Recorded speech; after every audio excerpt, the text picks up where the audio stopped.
Bonjour, monsieur, madame. De nos jours, les numériques évoluent d'une manière exceptionnelle et ça change la manière dans laquelle on enseigne. Parce que les méthodes éducatives actuelles sont basées aux circonstances euh, antérieures, sont basées aux circonstances passées, ce qui crée beaucoup de défis et qui c'est la question principale laquelle nous allons répondre aujourd'hui. Dans une première partie, je vais vous parler un peu des promesses et services qui offrent le gouvernement concernant le changement de ces nouvelles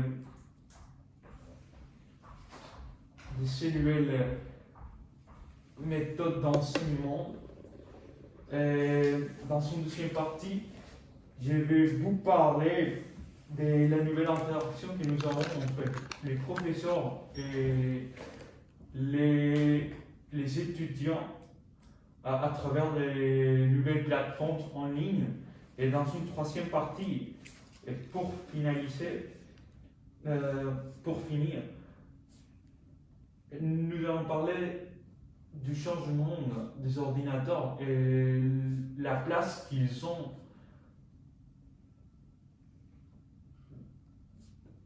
à l'école, les nouveaux types d'ordinateurs et comment ils vont évoluer. Alors, le gouvernement a agi sur le fait qu'aujourd'hui nous avons de nouvelles technologies et que les méthodes d'enseignement ne peuvent pas être égales qu'il y a 10 ou 20 ans. Le gouvernement a essayé de créer par exemple des plateformes comme gouvernementeducatif.fr ou plateformes d'enseignement d'anglais en ligne dont les contenus est un accès facile pour les étudiants et qui ça permet d'élargir tout au long de la République l'accès aux méthodes d'enseignement éducatif sans coût, de manière gratuite. Et comme je vous avais dit, le but c'est surtout de faciliter l'accès à ces étudiants, faciliter l'accès. Et ce sont des promesses qui a fait le gouvernement, principalement. Et alors,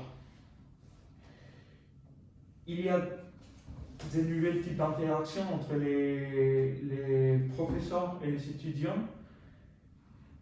Nous avons déjà vécu ça l'année précédente, 2020, et l'année d'aujourd'hui, qui est l'année 2021. Parce qu'après la pandémie, nous avons utilisé ces plateformes des messageries instantanées et des plateformes universitaires pour maintenir les contacts entre professeurs et étudiants et professeurs. Ce qui nous donne une idée plus claire de l'efficacité et de la utilité de ces nouvelles outils qui n'existaient pas il y a 30 ans. Notamment, nous avons les cas par exemple de Zoom, Skype, WhatsApp et Campus Connect pour les cas de l'école web. Chaque école a sa propre plateforme. Et les changements des ordinateurs, nous avons que chaque jour, les réseaux sont plus rapides. Et aussi, les ordinateurs sont plus portables.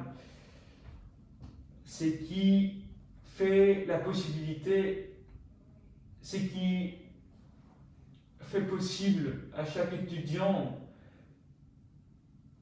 même s'ils sont aux toilettes, même s'ils sont dans un endroit différent, de se connecter plus facilement et pouvoir avoir ces contenus. Aussi, ça donne la possibilité d'utiliser les multimédias, les médias de haute qualité pour enseigner, ainsi que la réalité virtuelle. C'est un exemple dont j'avais pensé, le fait que nous avons des ordinateurs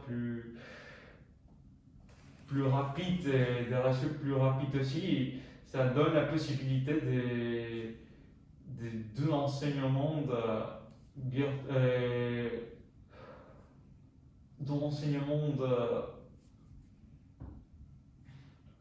plus virtuel. Un enseignement dont nous pouvons utiliser la réalité virtuelle pour en améliorer. Pour conclure, nous avons beaucoup de changements technologiques chaque jour et nous ne pouvons pas prédire exactement ce qui arrivera dans 5 années, 10 années. Et ça crée des défis, spécialement pour les gouvernements, alors de choisir et de décider quelles seront les mesures et comment doit-il évoluer l'éducation d'une manière qui soit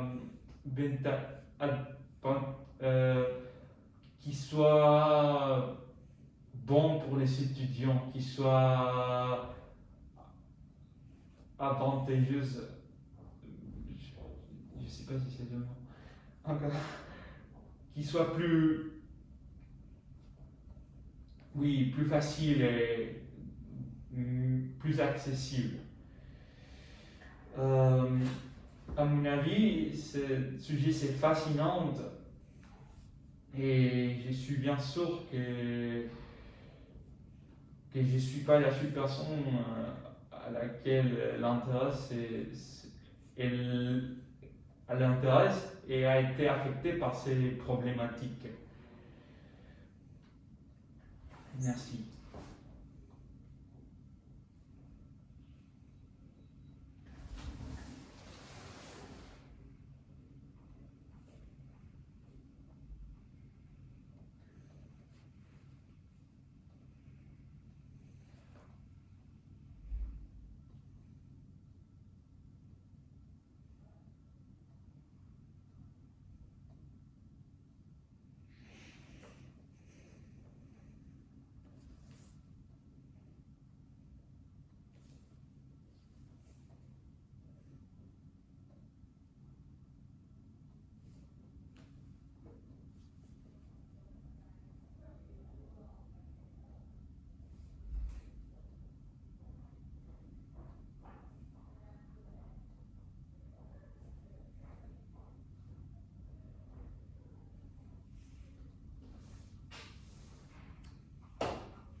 Ok.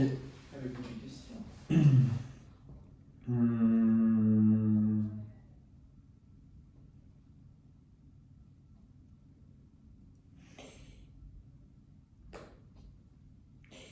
Donc, je vais me placer dans un contexte examen. Dans votre, donc je vais te vous voyez. Dans votre exposé, vous parlez des promesses du gouvernement. Oui. Quelles sont ces promesses? Les promesses, la première promesse est d'élargir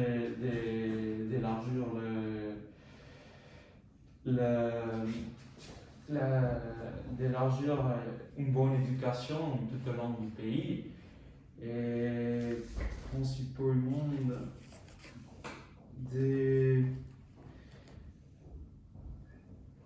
de donner des solutions au changement des numériques. Quelle solution? Et une des solutions, il y a plusieurs, et c'est que le gouvernement a créé des plateformes en ligne qui permet l'accès à presque tous les gens, tous les étudiants au contenu qui est de qualité. Il avait un exemple, par exemple, l'exemple de la page du gouvernement.fr, et aussi il y a une autre page qui sont créées pour l'enseignement de l'anglais, pour enseigner l'anglais. D'accord, ok. Et faciliter l'accès aussi au rural. Rural, comment? Avec ces plateformes, il devrait être plus facile pour les personnes qui sont dans cette rural d'accéder. D'accord. Ouais. Ok. Vous parlez aussi dans votre présentation de nouvelles interactions. Comment sont mises en place ces nouvelles interactions? Alors déjà, quel type de nouvelles interactions? En quoi ce sont de nouvelles interactions? Nous avons le cas des messages instantanés. Et notamment les plateformes de chaque école, les plateformes scolaires, ce sont les messages instantanés. Et les plateformes de chaque université, de chaque école.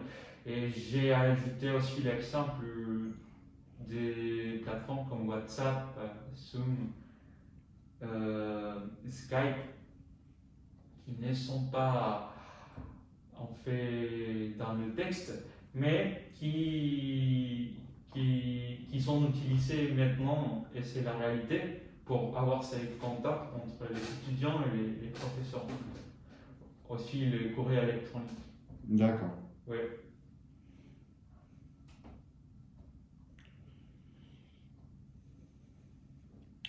Vous parlez aussi de l'évolution de la technologie, le changement des ordinateurs. Pourquoi avoir parlé de ce changement? Déjà, quels sont les changements?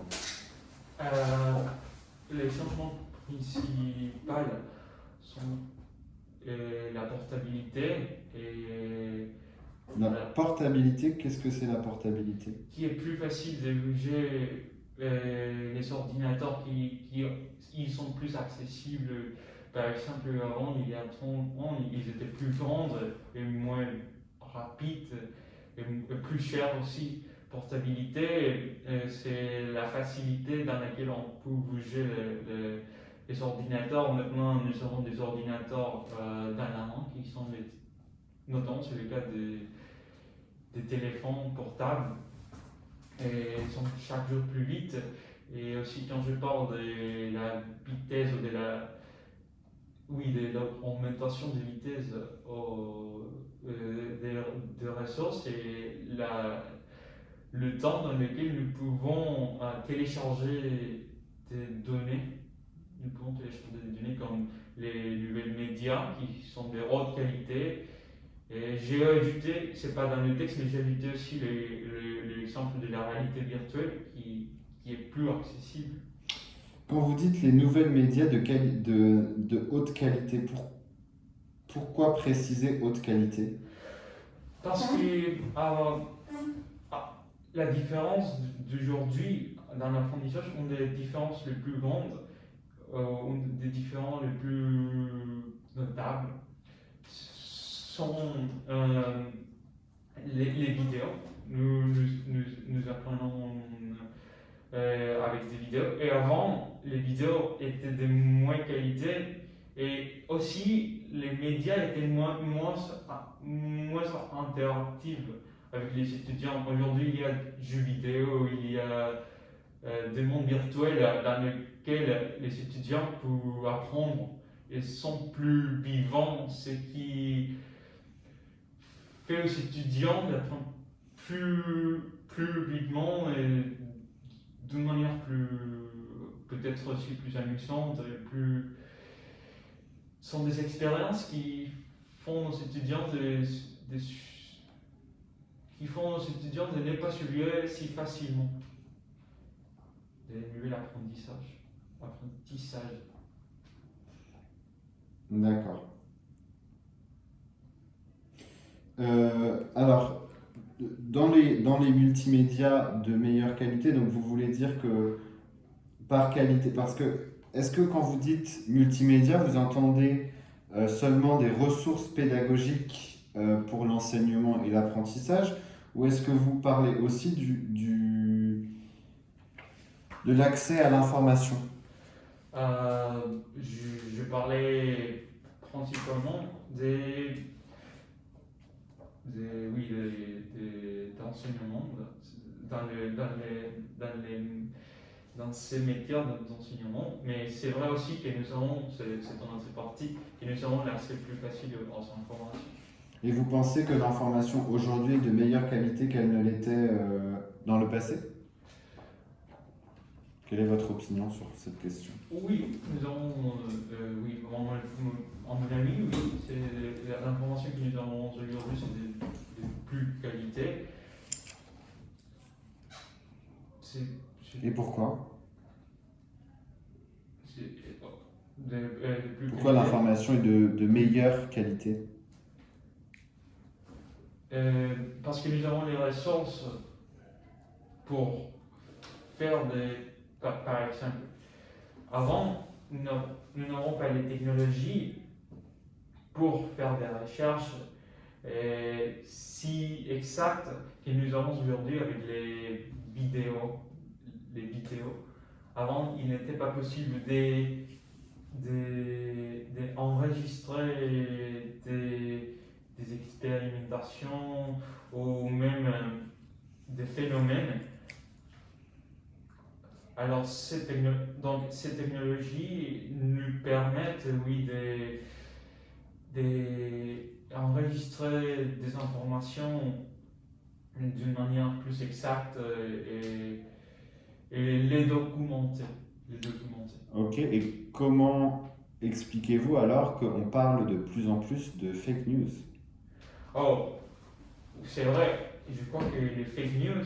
Parce que les fake news, il y a 20 ans, il y a 30 ans, on en parlait très peu, et depuis les années 2000, 2010, 2020, c'est un phénomène qui a énormément grandi et qui remet en question la véracité de l'information qui est diffusée dans les médias. En fait, je crois que tout le temps, nous avons eu des fake médias. Les choses, c'est qu'aujourd'hui, il est plus comme 20 ans à cause ces manières de propagation de ces fake news. Par exemple, nous n'avons pas de télévision, des smartphones, des téléphones portables, des ordinateurs. Alors, la manière de propager l'information était à l'écrit, dans le livre. Alors, donc, je crois qu'il existait toujours des fake médias, mais aujourd'hui, il est plus difficile de savoir ou différencier entre les fake médias et les vrais médias, les nouvelles les informations qui ont une véracité. Il est plus difficile parce que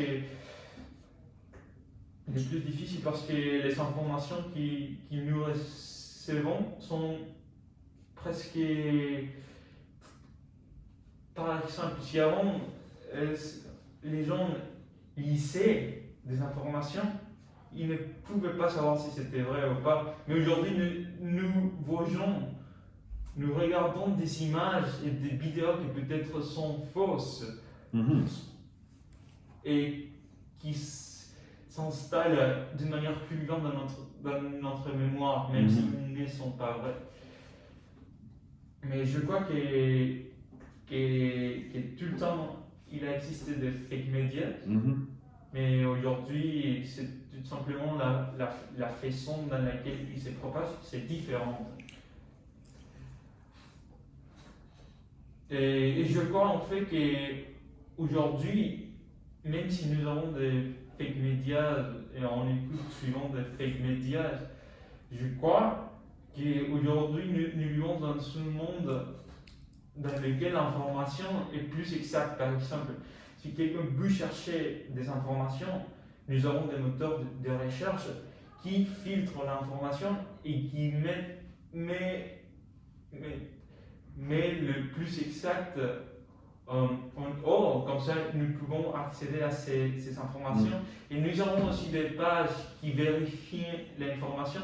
Et c'est le cas, par exemple, il avait une chose avec les réseaux sociaux, il avait des escaliers avec les réseaux sociaux parce que les réseaux sociaux changent notre perception de la réalité et ils ont été utilisés pour changer l'opinion des gens. Et cette année, ils ont changé beaucoup de choses. Par exemple, en Twitter, ils ont ajouté ces modalités dans lesquelles quand quelqu'un qui a beaucoup de résonance et beaucoup de followers, des personnes qui suivent ces personnes, ils disent si l'information que ces personnes disent est vraie ou pas, comme c'est le cas de Donald Trump. Ils ont éliminé son compte Twitter. Ils ont éliminé le compte Twitter et avant l'éliminer, il disait si l'information qu'il disait était vraie ou pas. S'il disait qu'il était président, même si officiellement il n'était pas président, même s'il n'était pas président, Twitter a averti les utilisateurs pour ne pas se confondre. Et je crois qu'aujourd'hui, il est plus facile en fait d'avoir des informations plus exactes. Oui. Même s'il y a encore des fake news. Avant, il y avait par exemple les nazis, ils avaient des informations, ils propageaient des informations aux citoyens, ils faisaient un lavage du cerveau et ils n'avaient pas de technologie comme nous avions les newspapers. Nous avons les journaux. Les journaux, oui. Nous avions les journaux et nous avions ces images qu'il partageait avec la population et il faisait ces lavages des cerveaux. Il disait par exemple que aux États-Unis, les gens vivaient d'une façon très, très mal, qu'il y avait beaucoup de pauvreté. Donc, les personnes n'avaient pas manière de savoir si c'était vrai ou pas. Juste qu'ils puissiez aller aux États-Unis. D'accord. Oui. Et donc du coup, tu penses qu'aujourd'hui l'information est plus... Vous pensez, pardon, qu'aujourd'hui l'information est plus sûre qu'elle ne l'était il y a 70 ans? Je crois qu'aujourd'hui nous pouvons accéder aux informations plus exactes, oui. Si quelqu'un nous dit quelque chose, nous avons ces moteurs de recherche dont nous pouvons utiliser. D'accord. Et vous pensez aussi qu'on est moins influencé dans notre opinion, dans l'information? Je crois que oui, on est encore influencé. Donc comment vous expliquez le fait que les réseaux sociaux ont mis en place des algorithmes? Comment vous expliquez le fait que les réseaux sociaux ont mis en place des algorithmes qui sélectionnent des informations pour les publier sur votre plateforme personnelle? Oui, je suis d'accord avec le fait que les réseaux sociaux changent notre perception de la réalité, ils changent notre manière de penser et nous influencent beaucoup dans nos choix. dans nos choix.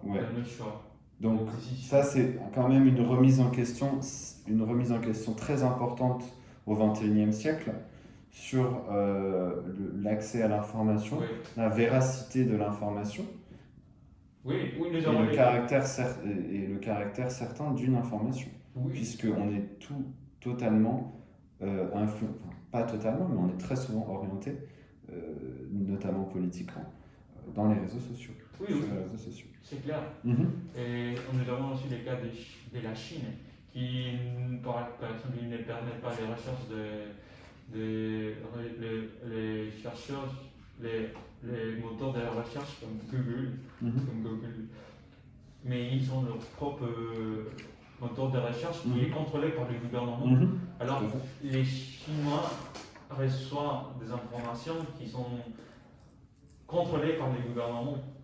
Oui, tout à fait. Ok. J'ai deux questions encore à vous Oui. poser.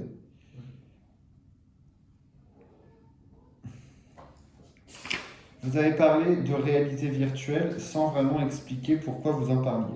Vous dites dans le changement des ordinateurs que il y a cette question, cette évolution qui tend vers la réalité virtuelle. Alors pourquoi avoir parlé de la réalité virtuelle dans l'évolution technologique et pour l'enseignement?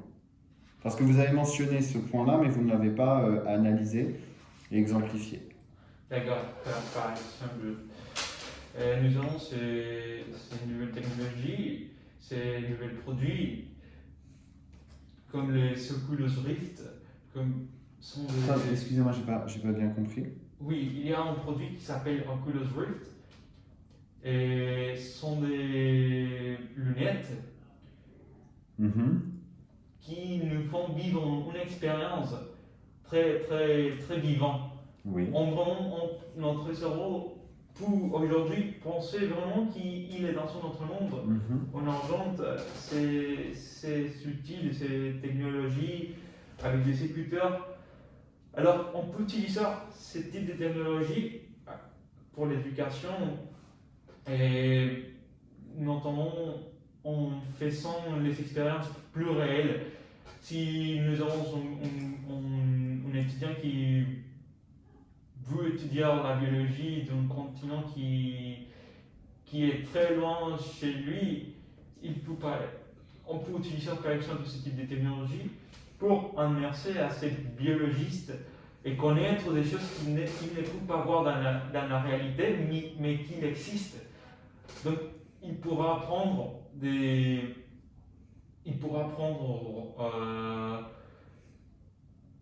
sans la nécessité d'aller sur place. Oui. D'accord, Oui. d'accord. Et vous pensez que c'est un projet qu'il est possible de mettre en place? Oui, oui, oui, dans quelques peut-être années, 5 ans, 10 ans, on fait maintenant, il existe la possibilité, les technologies ne sont pas si développées pour que nous puissions vraiment penser de tout qui on est dans ce monde, mais je crois que dans quelques points, nous ne saurons pas différencier entre la réalité et la virtualité. D'accord, Oui. ok. D'accord, ok. Ma dernière question est la suivante. Donc, le sujet de cet exposé, c'était donc l'utilisation de la technologie, euh, l'utilisation de la technologie dans une visée éducative. Pensez-vous qu'il est préférable qu'un enseignement physique en présentiel est préférable ou qu'un enseignement en distanciel est préférable? Et pourquoi? Ça dépend de la plateforme. Nous avons cette expérience des élèves qui maintenant ils, ils, ils peuvent être affectés psychologiquement d'être enfermés toute la journée dans leur chambre en regardant dans un écran et en ayant une interaction avec des gens qui ne sont pas avec eux. ce type d'interactions virtuelles, ce type de connexions, je crois qu'à long terme, n'est pas psychologiquement acceptable pour les étudiants et ils vont, dans quelques points, euh, ils, ils vont tout simplement, ils vont laisser de faire ça parce qu'il n'est pas n'est pas quelque chose qui en profite, n'est profitable. Ce type de plateformes Zoom, ce type des interactions, peut-être à long terme, ne sont pas préférables. Mais je crois qu'il y a des autres types de